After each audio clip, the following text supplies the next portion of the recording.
Gente querida, vamos para o capítulo 2 do História dos Hebreus, do Flávio Joséfos. Caim mata seu irmão Abel. Deus o expulsa por sua posteridade, pois sua posteridade é tão mal quanto ele. Virtudes de Sete, outros filhos de Adão. Adão e Eva tiveram 2 filhos e 3 filhas. O primeiro chamava-se Caim, que significa aquisição.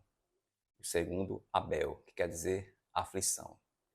Os dois eram de temperamento completamente opostos. Abel, que era pastor de rebanhos, era mais justo. Considerava que Deus se fazia presente em todas as suas ações. Só pensava em agradar-lhe. Caim, ao contrário, que por primeiro trabalhou a terra, era muito mau. Buscava apenas proveito próprio. A sua horrível impiedade levou ao excesso de furor, a ponto de matar seu próprio irmão. Eis a causa disso. Ambos resolveram oferecer um sacrifício a Deus. Caim, dos frutos de seu trabalho, e Abel, do leite das suas primícias do rebanho. Deus demonstrou aceitar melhor o sacrifício de Abel, que era a produção livre da natureza, do que a oferta que a avareza de Caim havia tirado. Quase à força. O orgulho de Caim não pôde tolerar que Deus tivesse preferido o irmão a ele. Matou e escondeu o corpo, esperando que assim ninguém tivesse ciência de seu crime. Ou seja, Caim, aqui vai um comentário pessoal, oferece a sua arrogância e presunção. Então Abel se despede da arrogância e da presunção, se apresenta diante de Deus totalmente despido de todo orgulho pessoal, de toda arrogância, de toda presunção. Caim oferece um sacrifício com base na sua arrogância, na sua presunção, nos seus méritos próprios. Né? Deus, porém, acusa os... deixa eu ver aqui. Onde é que fiquei? Matou e escondeu o corpo, esperando que nem assim ninguém soubesse seu crime. Deus, porém, a cujos olhos nada lhe há de oculto, perguntou-lhe onde estava o irmão, que não via há vários dias, pois antes eles estavam sempre juntos. Caim, não sabendo o que responder, disse primeiro que se admirava de também não o ter visto mais. Todavia, como Deus insistisse, respondeu-lhe insolentemente que não era nem senhor, nem guarda do seu irmão, que não se havia encarregado de cuidar daquilo que não lhe dizia respeito. Deus então perguntou-lhe como se atrevia a afirmar nada sobre o que acontecera ao irmão, se ele mesmo havia matado. E se Caim não tivesse oferecido imediatamente o sacrifício para acalmar-lhe a cólera, teria recebido naquele mesmo instante o castigo que o seu crime bem merecia. Deus, no entanto, ameaçou castigar os seus descendentes até a 7ª geração. Expulsou. Porém, como Caim temesse que, andando errante, animais ferozes o devorassem, Deus tranquilizou contra esse temor.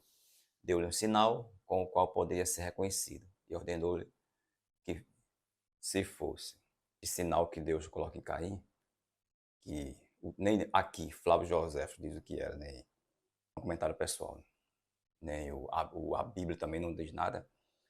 Lá, depois de séculos, né, para as bandas da Antiguidade ou Idade Média, serviu como pretexto para o racismo.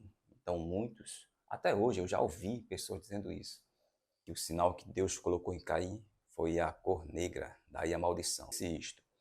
E tantos outros falaram isto, ainda falam isto, que é absolutamente um absurdo. Pegar um texto de Flávio Joséfos e também no Antigo Testamento e fazer uma deturpação de texto que serve de pretexto para fundar uma ideologia racista. Então, repúdio a toda espécie de racismo. Racismo é crime e esse texto não fala absolutamente nada disto. São apenas justificativas ideológicas que os seres humanos criaram para justificar a opressão. Continuando. Depois de haver atravessado diversos países, Caim estabeleceu residência em um lugar chamado Nod, onde teve vários filhos. No entanto, o castigo, em vez de torná-lo melhor, fê-lo ao contrário muito pior. Abandonou-se toda a sorte de prazeres e até usou de violência, apoderando-se de bens alheios para enriquecer-se. Reuniu homens acelerados, dos quais se tornou o chefe, e ensinou a cometer toda a espécie de crimes e ações ímpias. Mudou a inocente maneira de viver, que adotara no princípio, inventou os pesos e as medidas e substituiu a franqueza e a sinceridade. Tão mais louváveis e simples pela astúcia e pelo engano. Ele foi o primeiro a estabelecer limites para a divisão de propriedades e construiu uma cidade. Chamou-a Enoque, nome de seu filho mais velho, rodeou-a de muralhas e a povoou. Enoque teve por filho Irade, Irade gerou a Meujael, Meujael a Metusalém e Metusalém a Lameque. Lameque teve 70 filhos e suas duas esposas, Zilá e Ada, um dos quais de nome Jabal. Filho de Ada foi o primeiro a morar embaixo de tendas e de pavilhões, levando a vida simples, pastor. Jubal, seu irmão, inventou a música, o saltério e a harpa. Tubal-Caim, filho de Zilá, sobrepujava a todos os outros em coragem, força e foi grandemente comandante. Nesse entretempo, enriqueceu-se e serviu-se de suas riquezas para viver ainda mais suntuosamente que até então. Ele inventou a arte de forjar e teve apenas uma filha de nome Naamá. Como Lameque era muito instruído nas coisas divinas, julgou facilmente que sofreria a pena dos assassinos de Caim, na pessoa de Abel, e disse às suas duas mulheres: eis como a posteridade de Caim já furdou-se em toda a espécie de crimes.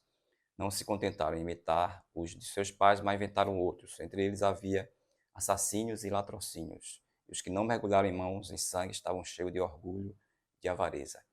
Adão ainda vivia e tinha 130 anos. A morte de Abel e a fuga de Caim fizeram-no desejar ardentemente outros. E teve mesmo vários. Depois de viver ainda 800 anos, morreu na idade de 930 anos. Seria demasiado longo discorrer sobre todos os filhos de Adão. Contentar-me-ei em dizer algo de um deles, de nome Sete, educado junto de seu pai, deu-se com afeto à virtude e deixou filhos semelhantes a ele, que permaneceram em toda a sua terra, onde viveram felizes em perfeita união. Deve-se ao seu espírito e ao seu trabalho a ciência dos astros, como seus filhos haviam sido informados por Adão que o mundo pereceria pela água e pelo fogo, e o medo de que essa ciência se perdesse antes que os homens se aprendessem, levou-os a construir duas colunas, uma de tijolo e outra de pedras, e sobre elas gravaram o conhecimento que possuíam.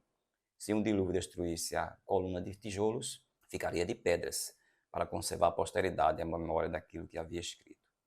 A previdência deles deu bom resultado e afirma-se que a coluna de pedras pode ser vista ainda hoje na Síria. Vamos ficar aqui. Posteriormente a gente fala sobre o capítulo 3. Professor José da Costa, História dos Hebreus. Compartilhe o vídeo